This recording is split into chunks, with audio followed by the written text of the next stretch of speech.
My three most sentimental ferro rods. Alright, well, let's take a look here.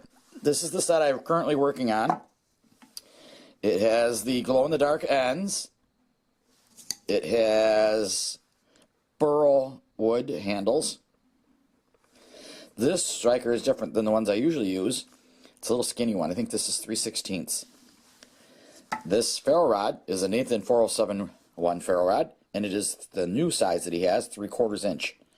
And you can see it's a short little stubby one, and it works fantastic. He did a video, if you haven't seen it, go look, where he actually just throws some sparks on a piece of paper that I had wrapped the ferro rod and striker with and sets it on fire. I thought that was a pretty cool example of how good his ferro rod and strikers work. All I did was put handles on them for him. Okay, so that's the first set that I've just recently, they're almost done.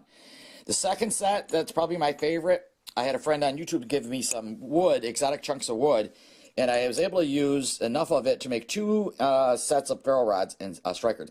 The other one I set was absolutely, the pattern on it was stunningly beautiful, and that went to a friend of mine on YouTube, and he did a video and showed it.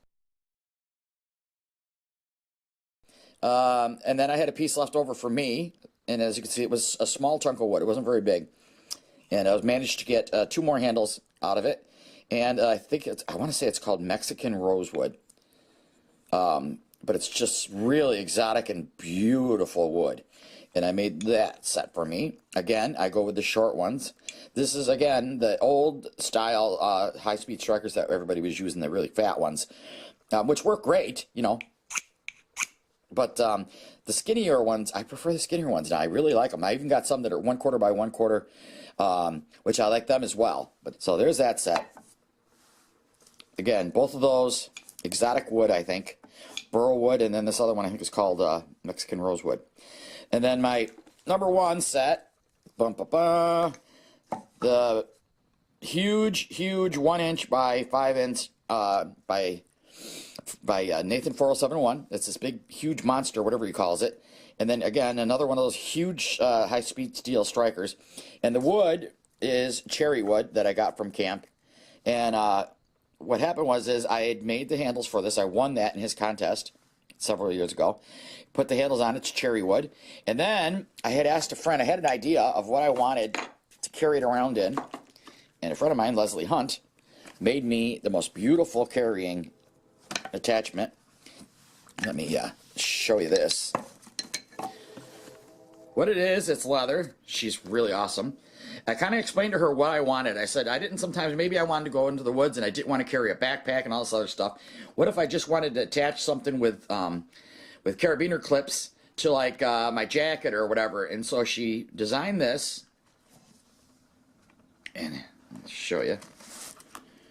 I'm doing this one-handed now because I'm holding the camera. And it fits in there perfectly. And here's the other one, the striker, fits in there perfectly. And then here's two rings, heavy-duty rings, to use with the carabiners if I wanted to.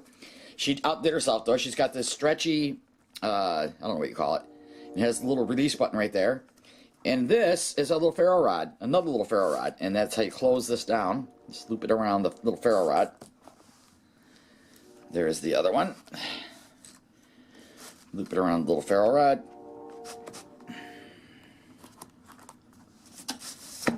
And then she added an extra one down here in case I wanted to hang something else off of it. But look at this thing. This is amazing. It's just beautiful.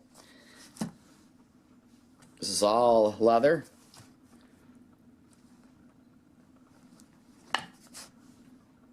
And that's the number one. Huge ferro rod and striker. And then, of course, the specialty wood, which, like I said, I think it's Mexican rosewood. And then the newest ones I'm working on from the burl wood. That would have to consist of my three most sentimental favorite, however, ferro rod and strikers. If the weather comes, I'm going to hopefully go back and get more. And I'm always on the hunt for unusual wood to make the handles out of for these ferro rod and strikers that I make and give away.